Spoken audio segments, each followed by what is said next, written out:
Hi, I'm Dr. Abhishek Tripathi. Today we are going to discuss about hypertension, high blood pressure. So as we know, normal blood pressure is absolutely essential for normal survival of a human being and normal functioning of human body.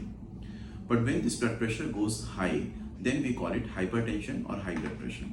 Now what is normal blood pressure?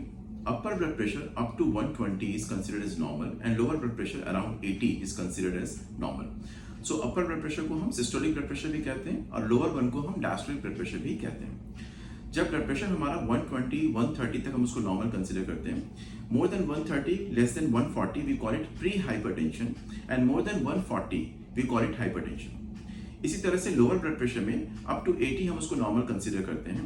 80 to 89 we call it pre hypertension and more than 90 we call it hypertension. So hypertension in nutshell क्या है? Upper blood pressure more than 140 and lower blood pressure more than 90. When one of them इन दोनों में से कोई भी एक अगर ज्यादा है तो उसको हम हाइपरटेंशन बोलते हैं। कुछ पेशेंट्स उनको आइसोलेटेड सिस्टोलिक हाइपरटेंशन होता है जहां पे सिर्फ ऊपर का ब्लड प्रेशर हाई होता है, नीचे का बीपी नॉर्मल होता है। कुछ पेशेंट्स होते हैं जिनको आइसोलेटेड डायस्टोलिक हाइपरटेंशन होता है जहां पे सिर्फ नीचे का ब्लड प्रेशर ज्यादा होता है पर ऊपर का नॉर्मल होता है। So this is why I am emphasising कि दोनों में से कोई भी एक ब्लड प्रेशर अगर हाई है, अपने रेंज से ज्यादा है, तो you are hypertensive and you should be seeking some consultation and advice and maybe treatment also is required. Now जो बेसिक क्वेश्चंस आते हैं, कोई कई सारा मिथ आता है कि जैसे जैसे हमारी एज बढ़ती जाती है, जैसे जैसे एल्डरलीज घर के अंदर है जो 60 70 80 इयर्स के हैं, तो वहां पे हम कंसिडर करते हैं कि जो भी बीपी है उनकी एज के हिसाब से वो नॉर्मल है, 160 170 ब्लड प्रेशर इज नॉर्मल। ऐसा नहीं है। एल्डरलीज के लिए भी हम ब्लड प्रेशर को लेस देन 150 लेस देन 140 ही मेंटेन करते हैं। High blood pressure at any age is a risk and the best thing और the worst thing you can say hypertension के regarding, this is a silent killer.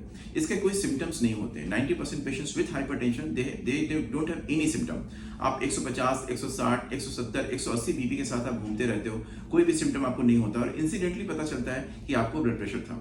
So as I mention कि like 90% patients they don't have any symptoms, few patients they have symptoms. और hypertension के symptoms कैसे मिलते हैं? कुछ patients complain करते हैं हेडेक की, क्योंकि सिर में दर्द रहता है, सिर में भारी भारी सा रहता है। कुछ पेशेंट कंप्लेन करते हैं सिर के पीछे के हिस्से में दर्द होता है, which is very classical of hypertensive headache.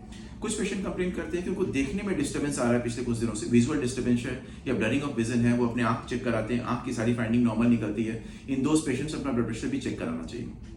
Some patients they complain very vague complain कि आजकल मैं जल्दी थक जाता हूँ।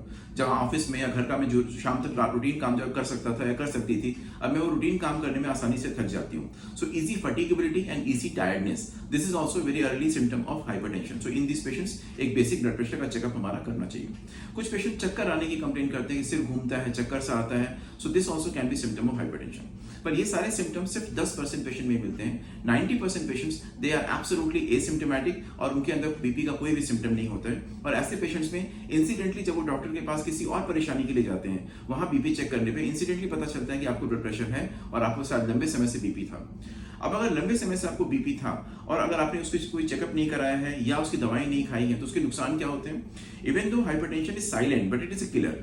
बीपी आपको उसे सिम्टम ना दे पर वो आपके हार्ट को, आपकी किडनी को, आपकी आंखों को और आपके ब्रेन को निबल करता रहता है, उसको कुदरता रहता है। So despite not having any symptoms, hypertension gradually आपके हार्ट को, किडनी को, आंख के पर्दे को और ब्रेन को डैमेज करता रहता है। इसलिए इसको जल्दी डिटेक्ट करना और अच्छे से कंट्रोल करना जरूरी है। Now, if you see another fact regarding hypertension, we call it a rule of 25, like 25%. जितने लोगों को हिंदुस्तान में ऑलमोस्ट अगर आप देखो अर्बन पॉपुलेशन में, एडल्ट पॉपुलेशन में ऑलमोस्ट 1/3 25% to 30% लोगों को ब्लड प्रेशर है। पर जितने लोगों को ब्लड प्रेशर है उसमें से सिर्फ 25% लोगों को पता है कि उनको ब्लड प्रेशर है। अब जिनको पता है उनमें से सिर्फ 25% दवाएं खाते हैं बीपी की, अपने बीपी को कंट्रोल करने के लिए।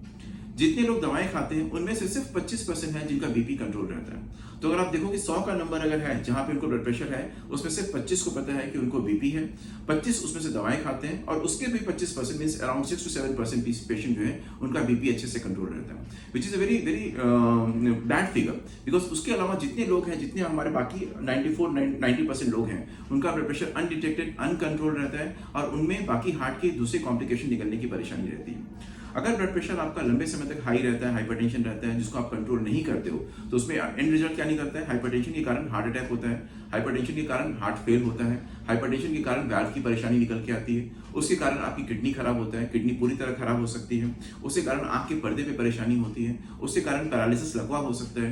तो ये सारी चीजें का लिंक्स जो है हाइपरटेंशन से होता है। सो अगर हाइपरटेंशन को हम जल्दी डिटेक्ट करें और अच्छे से उसको कंट्रोल करें तो इन सारी परेशानियों को, कॉम्प्लिकेशंस को हम काफी हद तक अवॉइड कर सकते हैं।